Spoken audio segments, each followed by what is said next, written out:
बिस्मिल्लाहिर्रहमानिर्रहीम। अस्सलाम वालेकुम dear students. Amir Hussain Ghazi advocate high court और Al Ghazi law academy Shahdara Lahore. Dear students, हम आपके लिए लॉ गेट के हवाले से जो हमारा CRPC है उसकी एक सीरीज ऑफ लेक्चर लेके आ रहे हैं, जो हम वन बाय वन आप तक पहुंचाने जा रहे हैं। आज का जो हमारा जो लेक्चर है वो चैप्टर 5 और सेक्शन 46 से लेके 67 तक है। यू नो कि आपका जो सिलेबस है लॉ गेट का डियर स्टूडेंट्स, उसमें 11 चैप्टर जो हैं वो आपके सिलेबस में रखे हुए हैं और उन 11 चैप्टर्स में से आपसे 10 नंबर का जो ऑब्जेक्टिव टाइप क्वेश्चंस हैं वो आपसे पूछे जाएंगे। सो डियर स्टूडेंट्स, हमारा ये जो सीरीज ऑफ लेक्चर्स है इसको जरूर आपने देखना है। इन सीरीज ऑफ लेक्चर्स के अंदर to be very frank dear students, हम आपको एक ओवरऑल व्यू देंगे कि किस तरह जो है वो चीजें आपकी एक चैप्टर्स के अंदर पड़ी हुई हैं, किस तरह आपने उनको जो है वो कंपाइल करना है ताकि आपके जो नंबर हैं इसमें से ज्यादा आ सके।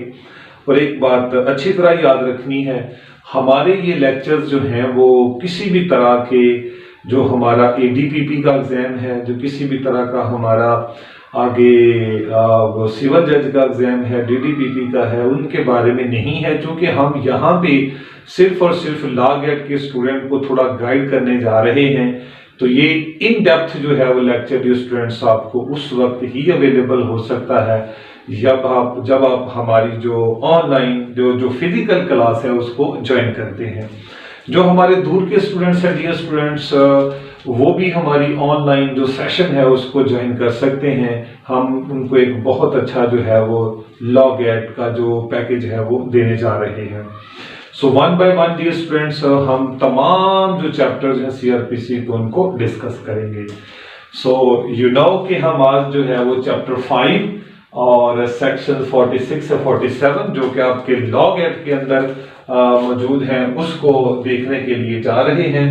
ये वाली जितना भी जो लेक्चर आज मैंने आपके लिए डियर स्टूडेंट्स ड्रॉ किया हुआ है, इससे हमारे DDPP, सिविल जज, ADPP और तमाम कॉम्पिटिटिव एग्जाम के जो स्टूडेंट्स हैं वो गाइडलाइन जरूर ले सकते हैं कि हमने इस चैप्टर को पढ़ना कैसे है। सो डियर स्टूडेंट्स, अगर आपने चैप्टर 5 को पढ़ना है तो इसको मैंने डियर स्टूडेंट्स जो है वो टोटल 3 हिस्सों में डिवाइड किया है चैप्टर 5 को। So number 1 is the principles and procedure as to arrest. Arrest का प्रोसीजर और प्रिंसिपल्स क्या हैं जो कि चैप्टर 5 के अंदर डियर स्टूडेंट्स इसको डील किया गया है। नंबर 2 जो कॉन्सेप्ट हमने पढ़ना है वो प्रोसीजर आफ्टर अरेस्ट है। जब जो पर्सन है कोई अरेस्ट हो जाता है तो उसके बाद जो है वो क्या प्रोसीजर अडॉप्ट किया जाएगा। फिर तीसरा जो कॉन्सेप्ट हमने इस चैप्टर 5 के अंदर देखा है वो है persons competent to make arrest. कौन से लोग हैं जो कि अरेस्ट कर सकते हैं, ठीक है जी। सो वन बाय वन ये सारा जो व्यू है डियर स्टूडेंट्स उसको देखते हैं। अरेस्ट जो है उसको करने के लिए हमें कौन सा प्रोसीजर या कौन से जो प्रिंसिपल्स हैं वो फॉलो करने पड़ते हैं। मैंने डियर स्टूडेंट्स जो है वो इसको 11 मेन आइडियाज और 11 कॉन्सेप्ट्स के अंदर इसको डिवाइड किया है। हम सिर्फ यहाँ पे आपको इन शॉर्ट जो है वो एक सेक्शन के बारे में बताएंगे। इसकी जो कंप्लीट डियर स्टूडेंट्स जो है वो जो कंप्लीट कॉन्सेप्ट है, जो इन डेप्थ कॉन्सेप्ट है, वो उसी सूरत में पॉसिबल हो सकता है जब आप हमारी जो फिजिकल क्लास है उसको जो ज्वाइन करते हैं। सो वन बाय वन देखते हैं। Number 1, arrest how made. Section 46 है चैप्टर 5 का जो कि हमें अरेस्ट के बारे में बताता है। मैं इसको डियर स्टूडेंट जो है वो अगर हम इस सेक्शन को इन डेप्थ देखें तो मैं इसको कहता हूं द मीनिंग ऑफ अरेस्ट, ठीक है जी, और and the principle regarding arrest. So number 1, physical touch. यहां पे एक लफ्ज लिखा, physical touch is an arrest. और कन्फाइंड अ पर्सन, एक पर्सन के गिर्द घेरा डाल लेना, ठीक है जी, तो ये भी क्या है, अरेस्ट होता है। And the police officer shall take all measures to arrest the arrestee और to arrest the person concern, वो तमाम तर जो है वो मेजर्स फॉलो करेगा और कोशिश करेगा कि उसको गिरफ्तार किया जा सके। किसी भी तरह की कोई रेजिस्टेंस जो है क्रिएट नहीं की जाएगी अरेस्ट के अंदर। अगर कोई बंदा एस्केप करने की कोशिश करता है, रेजिस्ट करता है, तो उसको गोली नहीं मारी जाएगी। लेकिन अगर वो डेथ सेंटेंस का है, उसके अंदर गिरफ्तार होने जा रहा है या इम्प्रिजनमेंट फॉर लाइफ है, आगे से अटैक होता है, तो उसकी गिरफ्तारी के लिए सेल्फ डिफेंस लिया जा सकता है। सो नेक्स्ट नंबर 2 है सर्च ऑफ प्लेस, सेक्शन 46 है।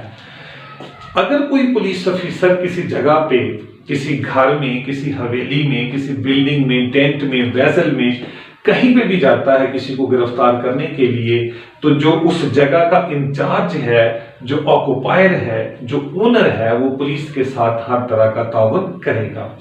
ठीक है जी। सो उसको अलाउ करेगा कि वो उसके घर के अंदर तलाशी ले, सर्च कर सके, और अगर कोई पर्सन वहां पे मौजूद है तो उसको अरेस्ट किया जा सके। किसी भी तरह की रेजिस्टेंस नहीं कर सकता। Ingress not allowed, section 48। Section 48 के अंदर बेसिकली 2 आइडियाज लिखे हुए हैं।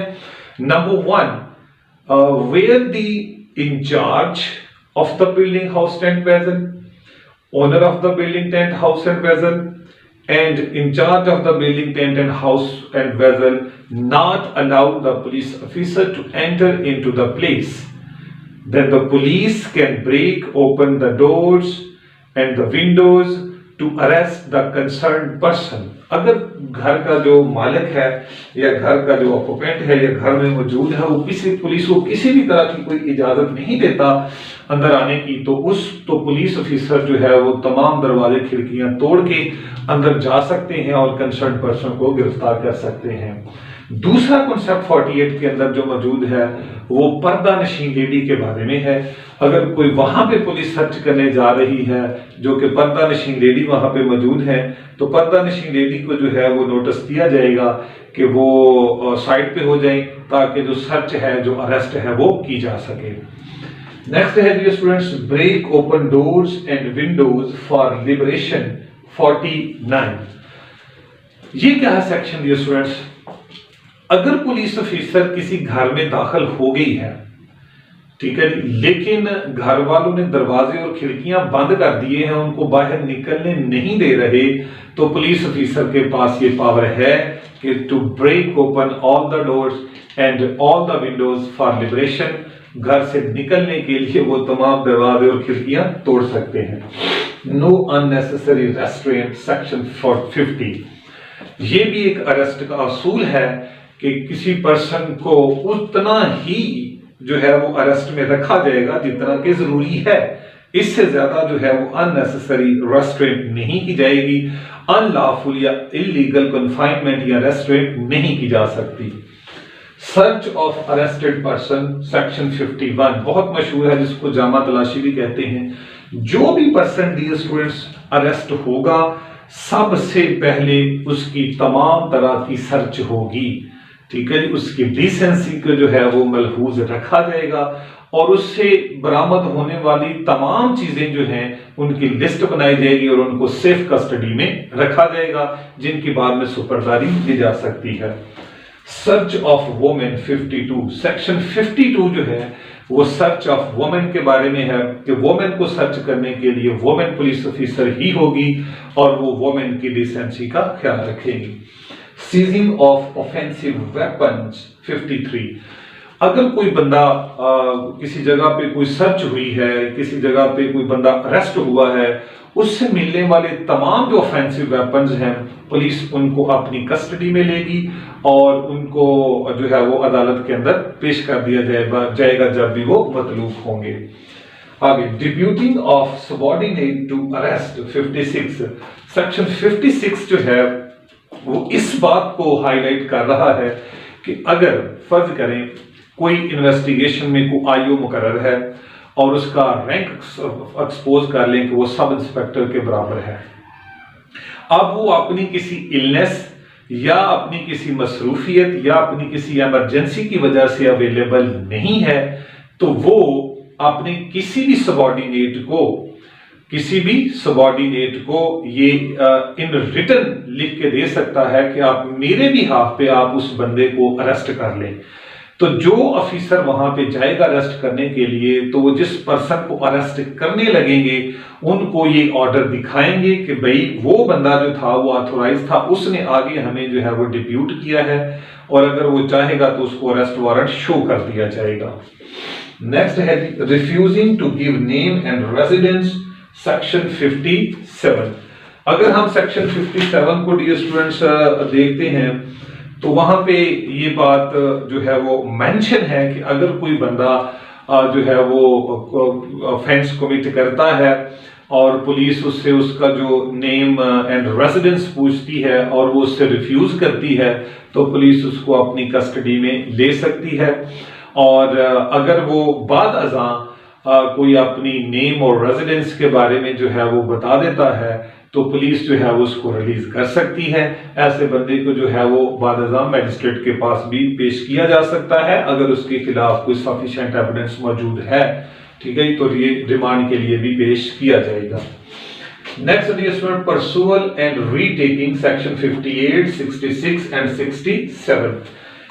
ये वाले सेक्शन जो है वो डियर परसुअल एंड रीटेकिंग, याद रखना, पुलिस किसी भी बंदे को गिरफ्तार करने के लिए पूरे पाकिस्तान में कहीं भी जा सकती है, कहीं पे भी उसकी परसू की जा सकती है, कहीं पे भी उसकी रीटेकिंग की जा सकती है, ठीक है जी। सो ये वाले जो सेक्शंस हैं ये जो है वो पुलिस ऑफिसर को ऑथोराइज करते हैं कि वो पूरे पाकिस्तान में किसी बंदे को अरेस्ट कर सके। और जो सेक्शन 67 है वो ये बात करता है कि जितने भी असूल जो हैं वो अरेस्ट के हैं, यानी ये वाले ऊपर जो हम पहले पढ़ चुके हैं, वो सारे के सारे वहां पे इंप्लीमेंट होंगे अगर पुलिस जो है वो आउट ऑफ जुरिस्डिक्शन जाके किसी को गिरफ्तार करती है। नंबर 2 कॉन्सेप्ट हमारे पास डियर स्टूडेंट वो है प्रोसीजर आफ्टर अरेस्ट। पहला जो हमने नंबर 1 में पढ़ा है डियर स्टूडेंट्स वो है प्रोसीजर बिफोर अरेस्ट, अब है procedure after arrest. Procedure after arrest में डियर स्टूडेंट्स हम 4 जो है वो कॉन्सेप्ट उनको देखने जा रहे हैं। So number 1, taking arrestee before SHO and magistrate, section 60। जो भी बंदा पुलिस गिरफ्तार करेगी, कोई भी पुलिस ऑफिसर उसको गिरफ्तार करता है, अगर वो एसएचओ नहीं है तो वो अपने एसएचओ के सामने उसको पेश करेगा, या अपने जो नियरेस्ट मैजिस्ट्रेट है, जो कंसर्न मैजिस्ट्रेट है, उसके पास पेश करेगा for the sake of remand. Next dear students, custody not more than 24 hours. जो बंदा गिरफ्तार किया गया है, सेक्शन 61 कहता है कि पुलिस उसको 24 घंटे से ज्यादा गिरफ्तार जो कस्टडी में नहीं रख सकती। अगर उसने 24 घंटे से ज्यादा कस्टडी में रखना है तो सेक्शन 167 को फॉलो किया जाएगा, यानी रिमांड लिया जाएगा। रिपोर्ट ऑफ एप्रीहेंशन, सेक्शन 62 जो है वो डियर स्टूडेंट्स वो इस बात को हाईलाइट करता है कि जब भी पुलिस किसी भी बंदे को गिरफ्तार करेगी तो 3 लोगों को रिपोर्ट देना या बताना पुलिस के लिए जरूरी होगा। नंबर 1 जिला Nazim, number 2 DPO, number 3 district public safety commission, ठीक है जी। इन तीनों लोगों को बताया जाएगा। अगर फर्ज करें कहीं पे जिला नाज़िम जो है वो डियर स्टूडेंट्स जैसे लोकल गवर्नमेंट इलेक्शन नहीं हुए, जिला नाज़िम की सीट खाली है, तो फिर जो डीसी है, डिप्टी कमिश्नर है, उसको जो है वो रिपोर्ट दी जाएगी। नेक्स्ट है जी डिस्चार्ज, सेक्शन 63 है।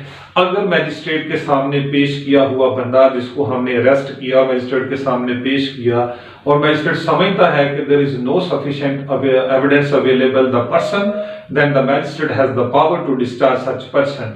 अगर वो समझता है कि वो उसके पास कोई सफिशिएंट जो है वो एविडेंस उसके खिलाफ नहीं है, तो मैजिस्ट्रेट उसको 63 के तहत डिस्चार्ज कर सकता है। नंबर 3 तीसरा जो हमारे पास कॉन्सेप्ट है डियर स्टूडेंट्स वो है persons competent to make arrest. कौन से लोग हैं जो कि अरेस्ट कर सकते हैं?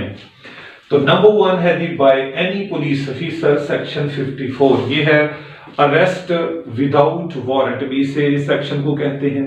इस सेक्शन के तहत तमाम पुलिस ऑफिसर जो हैं वो विदाउट वारंट गिरफ्तार कर सकते हैं, यानी कांस्टेबल से लेके आईजी तक सबके पास ये इख्तियार है कि किसी भी पर्सन को जो है वो गिरफ्तार कर सकते हैं। हाँ, ये कौन से पर्सन हैं 54 में अगर हम जाएं तो जिनके बारे में कोई क्रेडिबल इंफॉर्मेशन है, कोई रीजनेबल सस्पिशन है, इसके अलावा जिनके पास इम्प्लीमेंट ऑफ हाउस ब्रेकिंग है उसको भी गिरफ्तार किया जा सकता है। इसके अलावा कोई प्रोक्लेम्ड ऑफेंडर है उसको भी गिरफ्तार किया जा सकता है। कुछ स्टोलन प्रॉपर्टी का पता चला है तो वहां पे भी उसने कोई रिसीव की है या रखी हुई है उसके को भी गिरफ्तार किया जा सकता है स्टूडेंट्स। इसके अलावा ऑब्स्ट्रक्शन टू पुलिस ऑफिसर, अगर कोई पुलिस ऑफिसर को रेजिस्ट करता है उसको भी गिरफ्तार किया जाता है। डिजर्टर है, और अगर कोई एक्स्ट्राडिशन लॉ के तहत जो है वो बाहर से कोई जुर्म करके पाकिस्तान में आ गया है तो उसको भी गिरफ्तार किया जा सकता है। इस तरह को रिलीज्ड कॉन्विक्ट है, यानी वो कॉन्विक्ट हुआ और उसको शराइत पे छोड़ा गया और शराइत की वायलेशन करता है उसको भी पकड़ा जा सकता है। So requisition from superior police officer, अगर किसी सुपीरियर पुलिस ऑफिसर की तरफ से कोई रेक्विजिशन है कि फलां को गिरफ्तार किया जाए तो उसे भी पुलिस ऑफिसर गिरफ्तार करेगा।